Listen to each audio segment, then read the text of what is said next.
Hello everyone, welcome back to the channel. Hope you are doing well and fine. And in today's video, I'll be showing you how to complete Yoursafe ID verification. So without wasting any time, let's just jump right on the video and make sure to watch this video till the end and follow the steps as well. Now the first thing that you need to do is head over and open up your Yoursafe app. And once you're inside here, be sure to be logged into your account as well.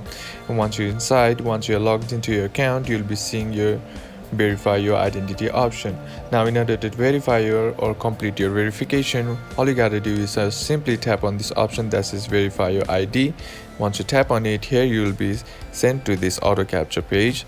Now you must position the photo of side of your identity document in vertical within the frame above. Now once you have done with that, click a photo, and once you click the photo, your process will be completed. And that's basically how to complete your Safe ID verification. And that's it for today's video, guys. Hope this video was useful to you. Leave a like if it did, comment down below what the next video should be on, consider subbing to the channel. Thank you for watching. Bye bye.